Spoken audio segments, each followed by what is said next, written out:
Gracias te damos, Dios misericordioso, porque eres bueno, Padre, para con nosotros, porque estás lleno de misericordia, Padre Santo, cada día para nosotros, Dios maravilloso.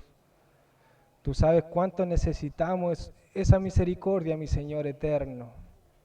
Gracias te damos también por estar en este lugar, Dios eterno, un día de estudio, Padre Santo, en el cual queremos aprender de tu palabra, Dios maravilloso. Queremos renovar nuestro entendimiento, Padre Santo.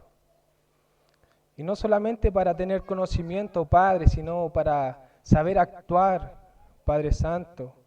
Donde quiera que estemos, Señor, en el trabajo, en el colegio, en nuestro hogar, Dios maravilloso, para saber comportarnos con nuestra esposa, con nuestros esposos, con nuestros hijos, Padre Santo, con todo nuestro entorno, Padre maravilloso. Porque para eso es tu palabra, mi Señor, para emplearla en toda área de nuestra vida, Dios eterno. Gracias te damos, mi Señor, porque puedo ver a cada uno de mis hermanos, Padre eterno. Y de los que no están, sabemos que tú estás con ellos, Dios eterno, fortaleciéndole, guiándole, Padre Santo. Gracias, Padre, por su hermoso Espíritu Santo, que nos acompaña en todo momento, Padre eterno. Gracias, mi Señor. Te pedimos, Padre, que abra nuestro corazón, Dios maravilloso, para poder guardar tu palabra, Dios eterno, para poder aprender de tu palabra, Dios misericordioso. Gracias, Dios maravilloso, porque sé que tú estás aquí, Dios eterno, y nos darás la revelación que tú quieras para nuestra vida, Dios maravilloso. Gracias te damos, Dios, en el nombre de su Hijo amado Jesucristo. Muchas gracias te damos. Amén. Bueno, hoy día toca Romanos 4, del 6 al 12. Hemos estado hablando de la ira de Dios. Amén. Un resumen es la ira de Dios contra el mundo, porque nos hemos apartado de la verdad. Hemos seguido nuestras propias concupiscencias. Y a causa de esto viene la ira de Dios contra el hombre.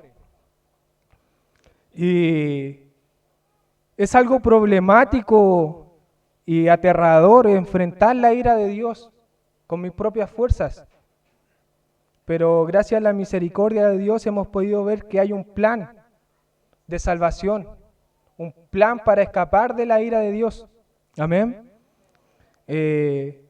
Nosotros podemos ver nuestra vida natural.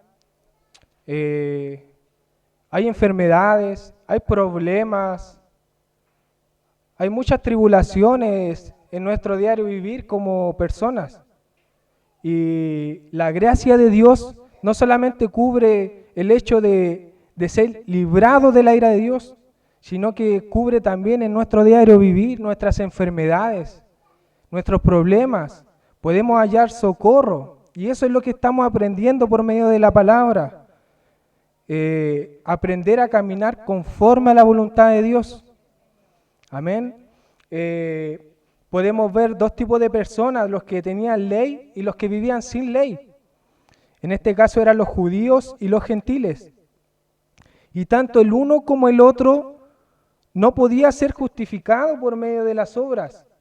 Entonces, Dios presenta este plan de fe. Este plan de que si yo tengo fe en las promesas de Dios, seré salvo. Amén. En lo que hizo el Señor Jesucristo por mí.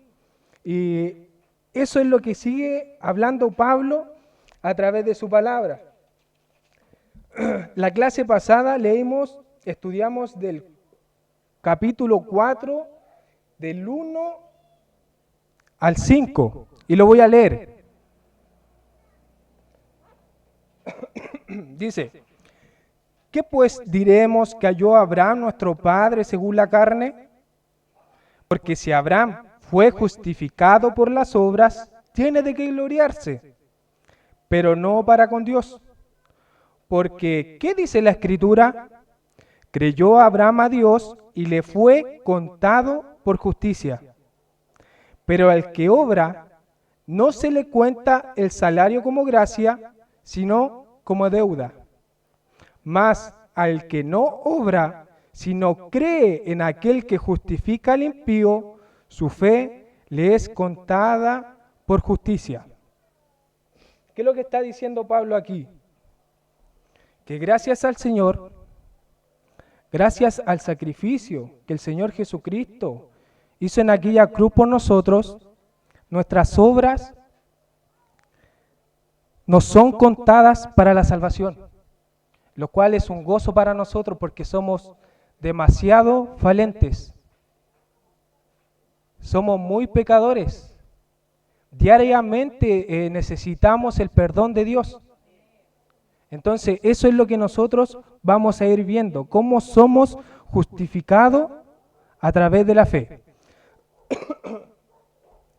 Como también David, este es el versículo 6, Romanos 4, 6.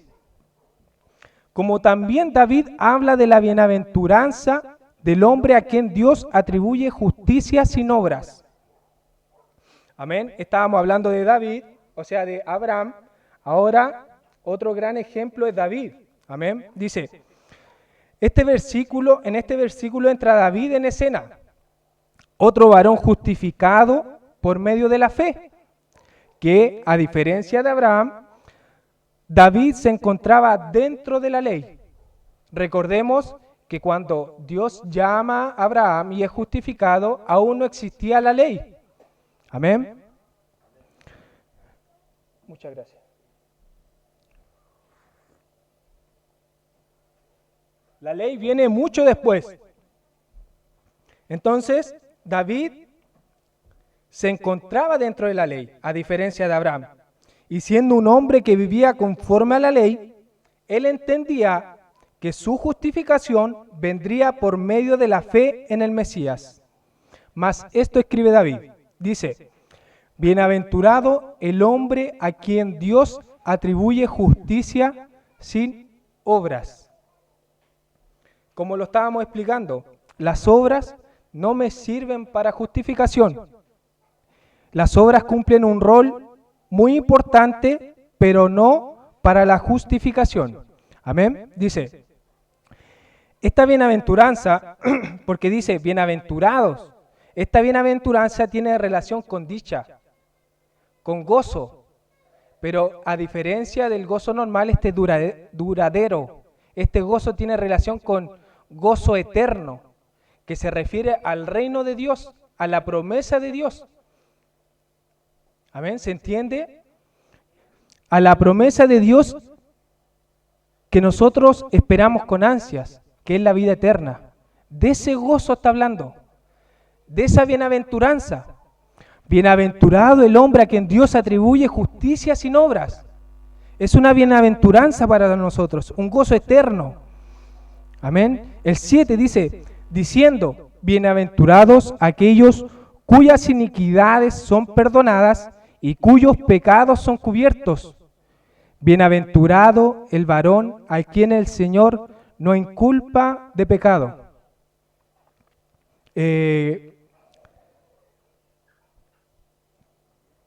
Dios ha sido demasiado bueno, muy bueno, porque Él conoce nuestras falencias. Amén. Y la misericordia de Él nos permite observar lo que estamos hablando el día de hoy, ser justificado por medio de la fe. Qué paz y qué descanso trae para mi alma ser justificado por medio de la fe, de que Él me transforme. Amén. Dice, este pasaje sacado de uno de los escritos de David, para ser más específico, es del Salmo 32, donde David habla sobre sí mismo. El Salmo 32 habla de un hombre pecador. Habla de David, se presenta como ejemplo delante de Dios como un hombre pecador, un hombre que ha quebrantado la ley, por cuanto es culpable de juicio y es digno de condenación, como todos nosotros lo seríamos si no tuviéramos a Jesucristo. Amén. Y no solamente eso, sino que también encubre su pecado Y el encubrir su pecado le trae una consecuencia muy grande. Es el error que nosotros cometemos constantemente, de encubrir nuestro pecado. Nosotros como hijos de Dios deberíamos confesar nuestro pecado, no encubrir nuestro pecado. ¿Por qué? ¿Cuál es esa consecuencia tan grande que me atrae el encubrir mi pecado? Dice, la cual es apartarse de la presencia de Dios. ¿Qué hace que yo encubra mi pecado? Me hace apartarme de la presencia de Dios. Vuelve a reinar el pecado, por ende viene el miedo, la angustia, la soledad, el temor, la ira, las concupiscencias. Todo eso vuelve a mí. Una gran señal de que estamos volviendo a nuestro viejo hombre, a nuestra antigua naturaleza. Esas son las consecuencias de yo guardar mi pecado, que vuelva mi viejo hombre. Amén. Dice, como lo podemos ver en el Salmo 32:3. Seguimos en el Salmo 32, el ejemplo que Pablo pone en cuanto a David. Dice, mientras callé, se envejecieron mis huesos en mi gemir todo el día. Esa es la consecuencia, eso es lo que David estaba sintiendo al encubrir su pecado. Esto es lo que produce encubrir el pecado. Seguir pecando. Eso es lo que produce, seguir pecando. Porque eso es lo que pasa cuando encubres algo malo que has hecho. Pones mentiras sobre mentiras. Por eso dice la palabra, el pecado es sobremanera pecaminoso. El pecado es en sobremanera pecaminoso. ¿Qué quiere decir esto? Que el pecado te lleva cautivo a seguir pecando. Eso es lo que significa. Por eso Dios nos da este único escape que es por medio de la fe. Pero observemos lo que hace David con respecto a su pecado. Él dice, encubrí mi pecado. Encubrí mi pecado, dice él. Y se envejecieron mis huesos. Entonces, ¿cuántos nosotros hemos encubierto un pecado? Ese que decimos, sabemos que tenemos que sacarlo, pero decimos, no, total, hago más cosas buenas. Y eso es lo que vamos a hablar ahora. Dice, pero observemos qué hace David con respecto a su pecado. En el Salmo 32:5 dice, mi pecado te declaré y no cubrí mi iniquidad. Dije, confesaré mis transgresiones a Jehová y tú perdonaste la maldad de mi pecado. Confesó el pecado delante de Dios. Podemos ver un par de cualidades que David nos expresa con estos versículos. La condición de David, él no quiere vivir un segundo más con su pecado. Eso es lo que está diciendo. Él se dio cuenta de las consecuencias que le traía guardar el pecado en su corazón. Él estaba viendo su vieja naturaleza volver. Entonces, él toma la decisión y no quiere vivir un segundo más con su pecado. Él sabía que su pecado lo estaba destruyendo, pero la determinación que toma David para solucionar el problema de su pecado es lo que Pablo nos quiere mostrar en estos versículos. Entonces, acá donde nosotros debemos poner mucha atención, dice, en estos versículos David no hace una penitencia como lo harían muchos católicos. Los católicos para su pecado hacen penitencias, como que si fuese a ayudar en algo el cubrir el pecado.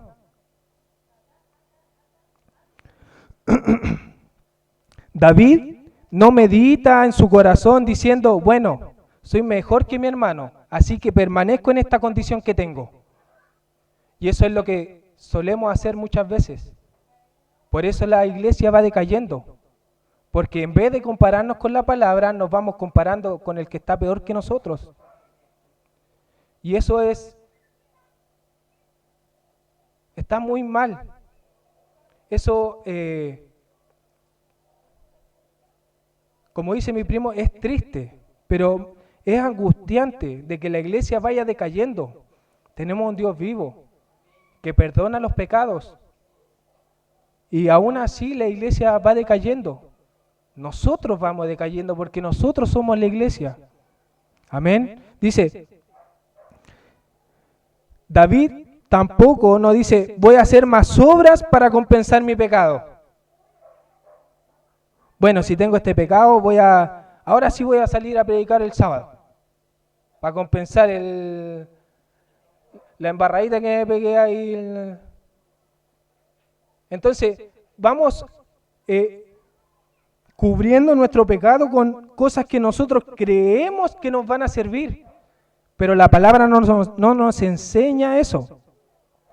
David no puso, recordemos que él estaba en la ley, dice, David no puso su confianza en un sacrificio por su pecado. Él entendía que los sacrificios de animales no lo limpiaban de su pecado. Él comprendía, y cómo tenía él este entendimiento que no muchos tenían, es la intimidad que él tenía para con Dios. Él tenía intimidad con Dios. Él leía la Torá, lo que él tenía a mano. Él estudiaba los mandamientos, veía qué es lo que a Dios le agradaba, lo que no le agradaba, y el Espíritu Santo se le revelaba y le daba como él quería. Porque así hace el Espíritu Santo. Él nos enseña, nos guía. No acudió a la ley ni a la circuncisión para encontrar el perdón. Nada de eso hizo David. Sino que David entendía que lo único que podía darle ese perdón, que tanto necesitaba su alma, era presentarse con un corazón arrepentido delante de Dios. Eso es lo que nosotros necesitamos. Que dejemos que el Espíritu Santo obre en nuestro corazón y nos dé la convicción de que estamos errados, porque Él es el que convence de pecado. Yo no puedo sacar un pecado de mí con obras, con mis fuerzas, no puedo. Necesito el perdón de Dios, guiado por el Espíritu Santo. Él pecó en contra de Dios, pero sabía que Dios es misericordioso. Él lo entendía. Tardo para la ira. Y por sobre todas las cosas, Dios es fiel a sus promesas y a su palabra. Entonces él iba con seguridad, con certeza, con fe a presentarse delante de Dios. Por tanto, David se acerca con nada más que fe y un corazón arrepentido, apelando a la misericordia de Dios. También podemos ver la actitud de Dios para con David. Nosotros tenemos que recordar que Dios es santo. Entonces, que Él aborrece el pecado. Y desde la perspectiva de Dios, Él mira a David como un hombre pecador, como un hombre transgresor, porque Él lo puede ver, Él lo puede analizar. Él sabe lo que hay dentro de nuestro corazón. Él lo sabe. Nosotros no podemos ocultárselo, por más que queramos. Él sabe. Y que no solamente ha pecado una vez, sino que ya ha pecado antes y que seguirá pecando en lo que le queda de vida. Él sabe eso de nosotros. Dios lo sabe. Pero Él también sabe que nosotros no podemos limpiarnos a nosotros mismos y que le necesitamos. Entonces podemos ver la magnitud, lo hermoso que es Dios. Él sabe que David no puede librarse de su pecado, mas Dios perdona su pecado y vamos a ir viendo conforme vamos avanzando en los estudios el cómo y el por qué el Dios justo que servimos puede pasar por alto el pecado. Porque recordemos que Dios es justo y Él me va a dar conforme a lo que yo merezca. Amén.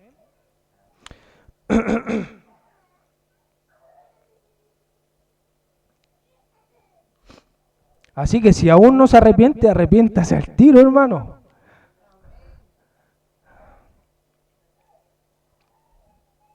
En Dios está la salvación, en nuestro Señor Jesucristo. Dice el 9, ¿es pues esta bienaventuranza solamente para los de la circuncisión o también para los de la incircuncisión? Porque decimos que a Abraham le fue contada la fe por justicia. ¿Cómo pues le fue contada? ¿Estando en la circuncisión o en la incircuncisión? No en la circuncisión, sino en la incircuncisión. Bueno,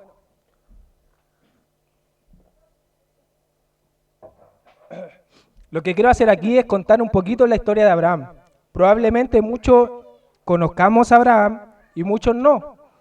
Muchos conozcamos de memoria el orden de cuando Dios llama a Abraham, o a lo mejor no lo recordamos. Entonces, recordemos que este es un estudio y quiero que quede bien claro quién era Abraham y su historia. No lo voy a leer entero, sino que lo voy a parafrasear conforme lo escribí, sacando los puntos más importantes. Dice, Dios llama a Abraham y le dice que salga de su descendencia porque hará nación grande de él, de las cuales serán benditas todas las naciones. Abraham desciende a Egipto con su esposa, en ese entonces llamada Sarai, porque recordemos que aún no le eran cambiados los nombres. Su esposa de un principio se llamaba Sarai y Abraham se llamaba Abram. Entonces, ellos descienden a Egipto porque hubo hambre en la tierra. Y dice la palabra que Sarai era mujer hermosa en gran manera, lo que conllevaba a que el faraón la codiciara cuando ellos llegaron a Egipto. Y como Abraham dijo que era su hermana, faraón le dio muchos ganados y siervos y criadas por Sarai su mujer a Abraham, más por ser esposa de Abraham, Dios manda plaga a faraón y a toda su casa, por cuanto faraón los echa con todo lo que ellos tenían.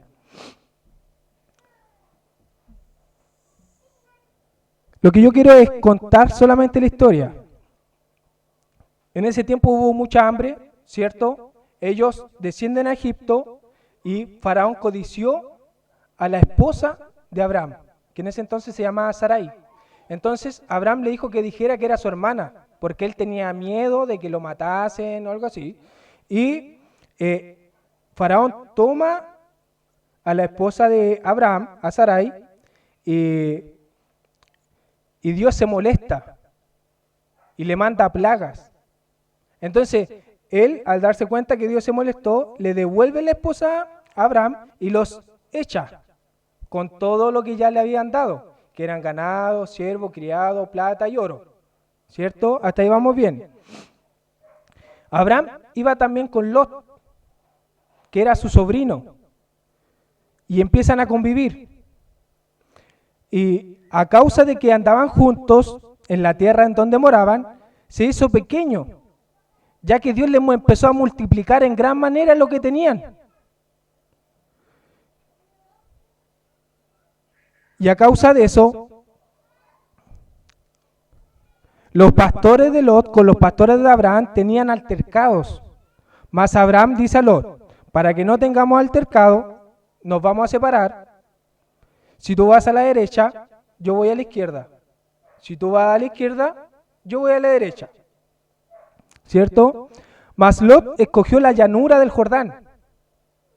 Dice que la llanura del Jordán era como el huerto de Dios. Debe haber sido hermoso. Dice que había un lago, bueno, está el lago Jordán y era, me imagino, todo verdecito. Entonces, era de riego. O sea que la tierra era húmeda, era buena. Entonces, ¿qué hace Lot? Elige lo que a él le pareció mejor a la vista. Y Lot escogió la llanura del Jordán y extendió sus tiendas hasta llegar a Sodoma, una ciudad muy mala en gran manera. No sé si les suena Sodoma y Gomorra. Ya, ahí.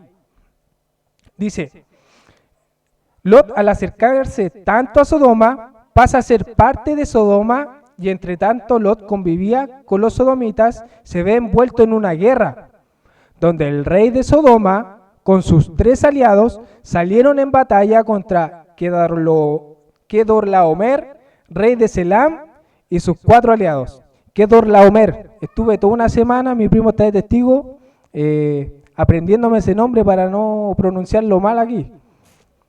Igual no me equivoqué, pero no importa. Y el rey de Sodoma pierde y escapa junto al rey de Gomorra, y muchos perecieron, pero algunos alcanzaron a escapar.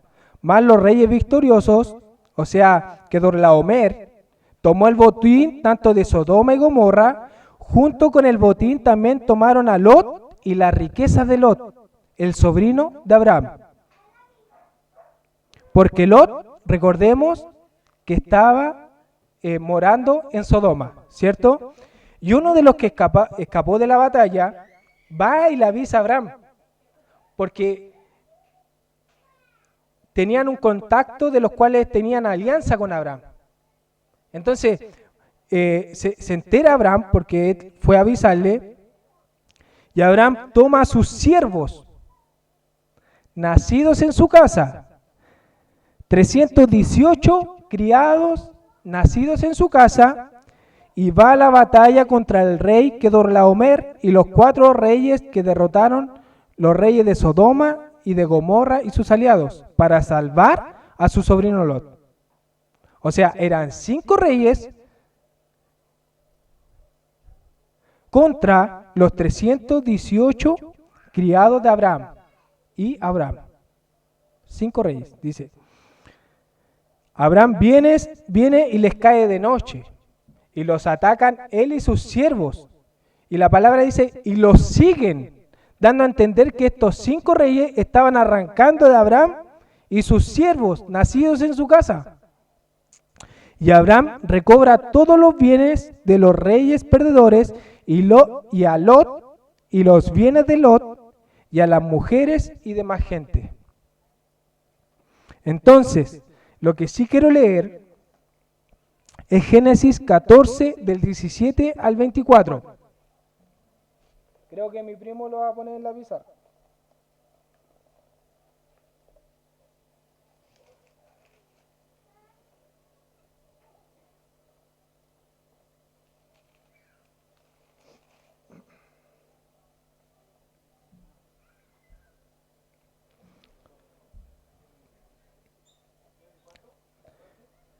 (14) del 17 al 24. Entonces, cuando Abraham vuelve de recuperar el botín y de ser vencedor en contra de esos 5 reyes, dice, cuando volvió de la derrota de Kedorlaomer y de los 5 reyes que con él estaban, salió el rey de Sodoma a recibirlo al valle de Sabe, que es el valle del rey.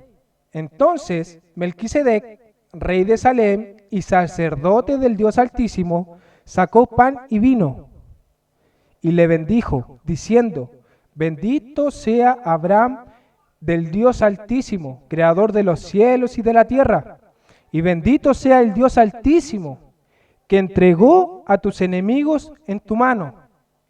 Y le dio a Abraham los diezmos de todo. Entonces el rey de Sodoma dijo a Abraham, dame las personas y toma para ti los bienes. Y respondió Abraham al rey de Sodoma, he alzado mi mano a Jehová Dios Altísimo, creador de los cielos y de la tierra, que desde un hilo hasta una correa de calzado, nada tomaré de todo lo que es tuyo, para que no digas, yo enriquecí a Abraham, excepto solamente lo que comieron los jóvenes y parte de los varones que fueron conmigo, y la parte de los varones que fueron conmigo, Aner, Escol y Mamré, los cuales tomarán su parte. Esa es una historia muy bonita, que no voy a entrar en detalle ahora. Y ahora viene la justificación, justificado por medio de la fe. Porque recordemos que estábamos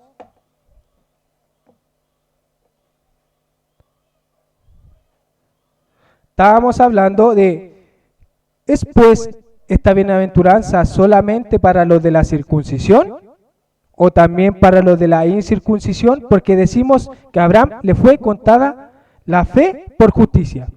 Toda la historia que le acabo de contar a Abraham aún no era ni justificado ni circuncidado. Todo esto pasó antes de ser justificado y antes de ser circuncidado.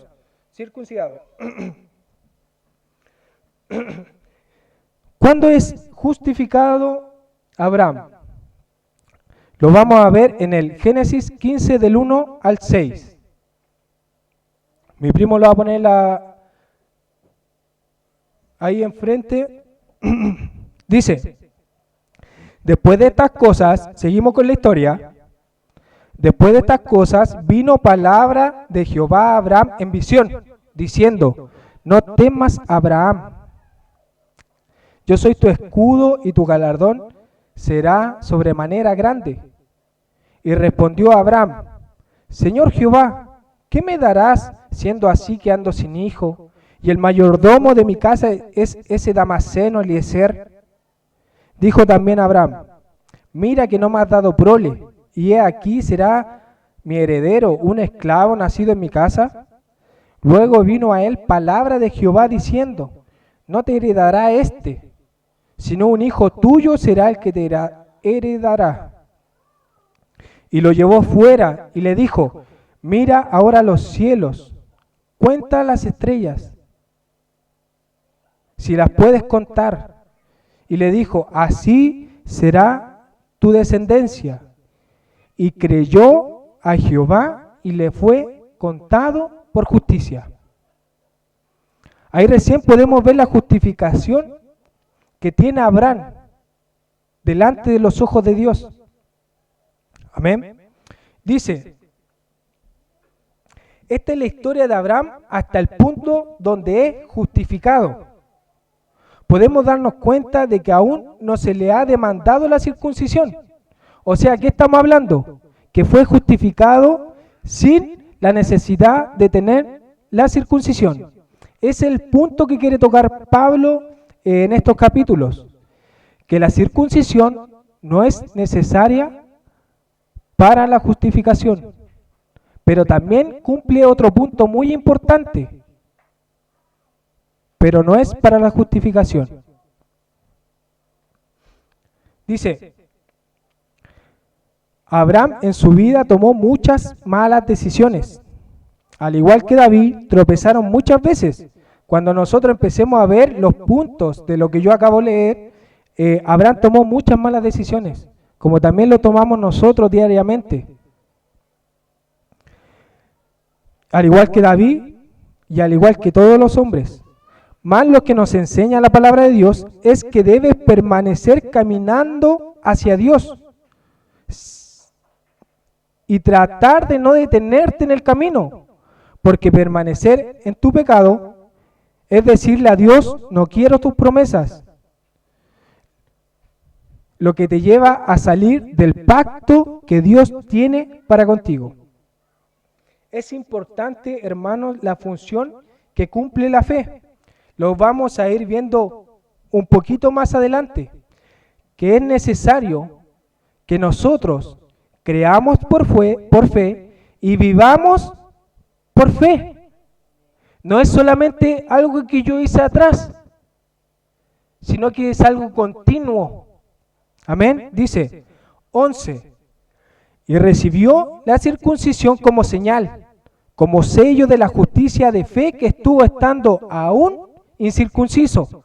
Recordemos que toda la historia que le conté, Abraham no estaba circuncidado, pero ya fue justificado por medio de la fe, para que fuese padre de todos los creyentes no circuncidados, a fin de que también a ellos la fe les sea contado por justicia. Permiso.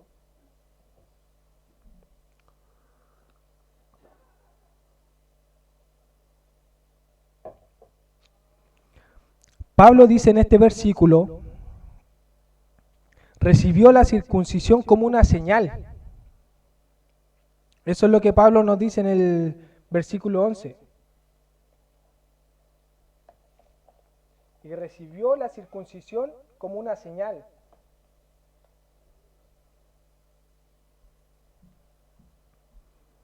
¿Qué significa señal?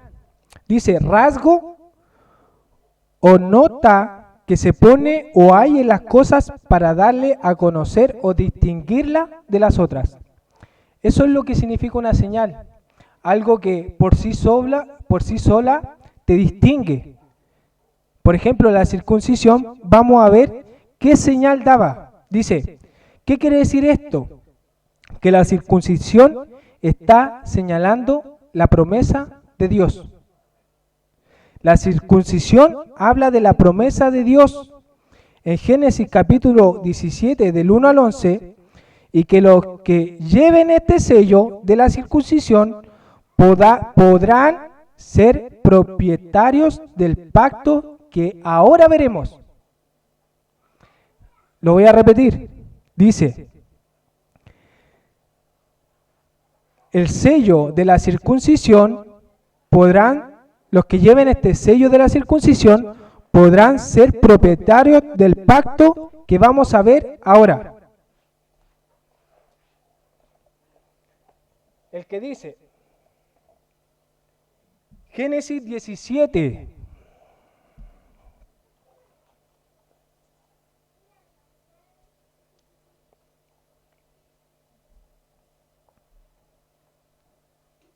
¿Lo encontraron? Sí, sí. Dice,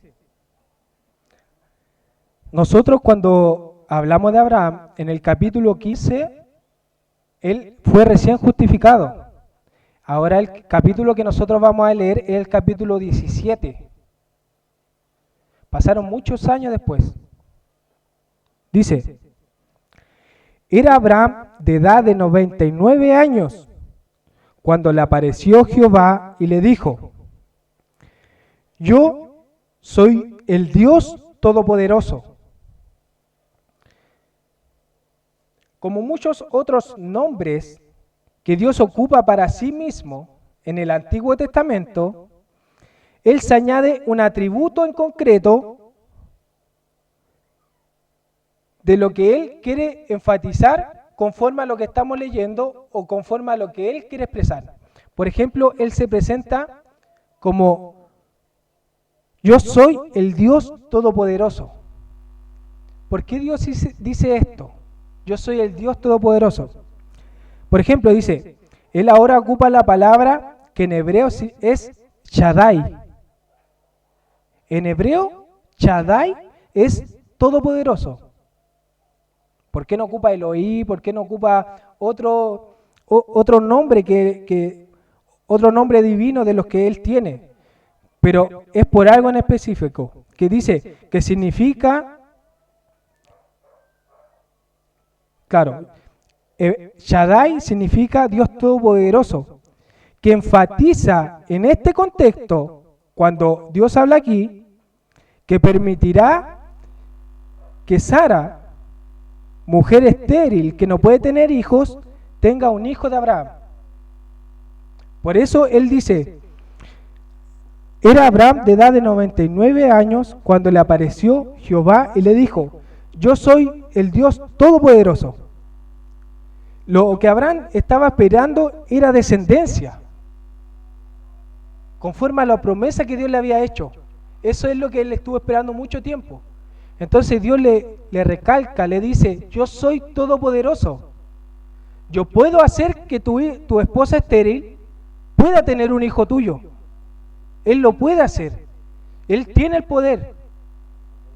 Y muchas veces nosotros olvidamos que Él es el Dios Todopoderoso. Nos vemos en una situación y se nos olvida que es todopoderoso.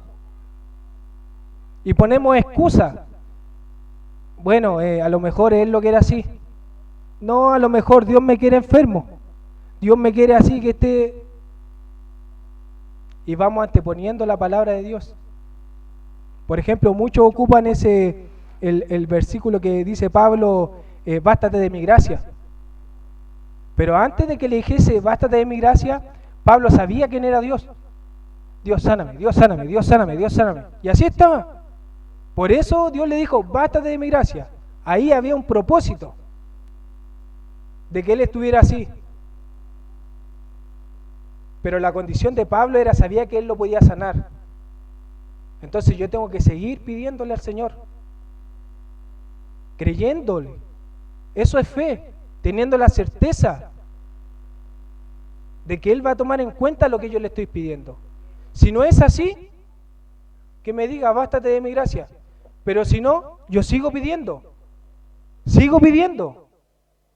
Eso es fe, es convicción de que Dios puede sanar. Dice, yo soy Dios Todopoderoso. Y seguido de esto, Él hace una demanda. Dios hace una demanda. Dios exige algo. Dice, anda delante de mí. Anda delante de mí. Dice, en el original hebreo, usa una forma verbal distintiva que subraya la naturaleza permanente de esa actividad. O sea, cuando dice, anda delante de mí, quiere decir que tiene que ser continuo, sin desviarse ni a la derecha ni a la izquierda. Eso es lo que está hablando, ¿cierto? Dice, anda delante de mí. Eso es continuo. Dice, y anda delante de mí y sé perfecto. Son dos exigencias que Dios utiliza en estos versículos. ¿Qué significa ser perfecto? Dice, el término hebreo para perfecto es tamim, que se utiliza también respecto a los animales para los sacrificios, que no debían tener mancha alguna u imperfecciones. Según el hebreo, eso significa. O sea, ¿qué está diciendo? Que yo llevo caminar delante, que Dios exige que camine delante de Dios sin desviación, constantemente, y que sea perfecto. Entonces, ahí viene la gran pregunta. Nosotros no somos así. La circuncisión viene con un propósito, pero vemos que Abraham, David y cada uno de los hombres que sale en la Biblia fueron imperfectos. Y no siguieron a Dios, no estuvieron delante de Dios constantemente, excepto uno. Y de eso es de lo que está hablando Dios a Abraham. Este pacto de la circuncisión era para alguien que pudiese cumplir estas expectativas. Entonces, dice, y pondré mi pacto entre mí y ti. La manera en que Dios presenta este pacto lo distingue del pacto sin condiciones formales ya realizado en el capítulo 5, o sea, en el capítulo 15, que fue Abraham justificado por medio de la fe. Este es un pacto completamente nuevo porque hay exigencias. ¿Cuáles son las exigencias? Anda delante de mí y sé perfecto. O sea que ya no estamos hablando del pacto de justificación por medio de la fe, ¿cierto? Entonces dice, por supuesto en el capítulo 15 se establecía una condición implícita. Abraham debía continuar creyendo en las promesas de Dios. Eso es la promesa, ese es el pacto que vimos en el capítulo 15. Abraham debía seguir teniendo fe. Y es el pacto que tenemos nosotros. Debemos seguir teniendo fe. No solamente en un comienzo, sino hasta que Cristo venga. Entonces, en cambio, acá se exige el carácter condicional del pacto al indicar que éste solo beneficiará a los que caminen delante de Dios y sean perfectos. O sea, ¿quién recibe este pacto? El que cumple esa exigencia. Entonces, y acá recién vemos la circuncisión. Dice, y pondré mi pacto entre mí y ti. Vimos las exigencias y que este es un pacto diferente al de Abraham, al de la fe. Dice, y te multiplicaré en gran manera. ¿A quién le va a multiplicar en gran manera? Al que cumplas esas exigencias. Dice, entonces Abraham se postró sobre su rostro y Dios habló con él diciendo, he aquí mi pacto es contigo y verás y serás padre de muchedumbre de gentes y no se llamará más tu nombre Abraham, sino será tu nombre Abraham, porque te he puesto por padre de muchedumbre de gente.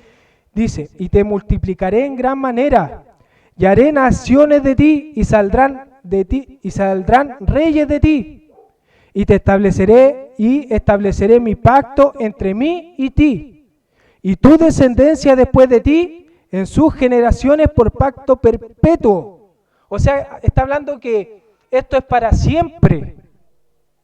Lo que Dios está prometiendo es para siempre. ¿Pero a quién se lo está prometiendo? A los que cumplan o al que cumpla esa exigencia. Y estableceré mi pacto entre mí y ti y tu descendencia después de ti en sus generaciones por pacto perpetuo para ser tu Dios y el de tu descendencia después de ti. Y te daré a ti y a tu descendencia después de ti la tierra en que moras, toda la tierra de Canaán en heredad perpetua, y seré el Dios de ellos, del que cumpla esto y de su descendencia. ¿Quién cumplió esto? Jesucristo cumplió esto. ¿Quién es su descendencia? Los que creemos por medio de la fe. Eso es lo que está hablando. Eso es lo que Pablo nos quiere mostrar. Que la señal del pacto era exclusivo para a quien estaban esperando, que era el Mesías. Y a quien también nosotros esperamos que venga de nuevo, que es nuestro Señor Jesucristo. Por eso Él dice, ahora todo me es dado. No fue a Abraham, fue a Jesucristo. Ahora todo me es dado. Y lo comparte con nosotros, con su descendencia. Amén. Dijo de nuevo a Dios a Abraham, en cuanto a ti guardarás mi pacto y tu descendencia después de ti por sus generaciones. Este es mi pacto, que guardaréis entre mí y vosotros, y tu descendencia después de ti será circuncidado todo varón entre vosotros. Circuncidaréis la carne de vuestros prepucios.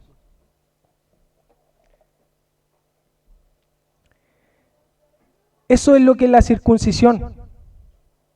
Es una señal que le iba a llevar a aquel que pudiera cumplir todas estas exigencias. Por eso a este pueblo se le fue prometido que por él vendría el Mesías. Eso es lo que anunciaba la circuncisión, que la señal vendría por medio de ese pueblo. Eso es nada más. Es una señal. ¿No? Y eso es lo que Pablo le está explicando a los judíos. Tú no vas a ser salvo por la circuncisión. Tú no vas a ser salvo por herencia. Tú vas a ser justificado como lo fue Abraham y como lo fue David, como fueron los santos del Antiguo Testamento y los santos del Nuevo Testamento, y hasta que Jesucristo venga, por medio de la fe. No hay otra opción. Entonces dice el 12, y padre de la circuncisión para los que no solamente son de la circuncisión. O sea, la circuncisión no te va a bastar, le dice al judío. No te va a bastar. A nosotros no nos va a bastar las obras. Por más que yo vaya a la iglesia, como decía nuestro hermano Iván cuando predicaba. Yo puedo ir a la iglesia, puedo hablar en lengua, yo puedo salir a predicar, yo puedo estar en los estudios, pero llego a mi casa y me rebelo. y mi corazón no está cambiando y no creo en el Señor, porque si yo creyera en el Señor tendría certeza de que Él me cambiaría. Entonces, y padre la circuncisión para los que no solamente son de la circuncisión, sino que también siguen las pisadas de la fe que estuvo estando nuestro padre Abraham antes de ser circuncidado. Tienen que todos seguir las pisadas de la fe. No es una pisada, son las pisadas de la fe. Es un caminar, es un obedecer, es convicción, es que mi corazón sea transformado, que en mi exterior se vean los frutos de arrepentimiento. Como vemos, Pablo insiste que aunque tenga la circuncisión, por cuanto eres falente, tienes que aferrarte a las promesas por medio de la fe, porque es la única forma de alcanzar justificación delante de Dios. Amén. Es el estudio del día de hoy. Esperemos que podamos meditar en esto.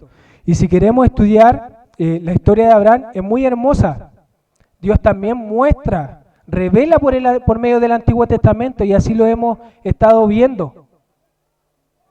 Es necesario que escudriñemos la Escritura para que Dios nos hable. Amén.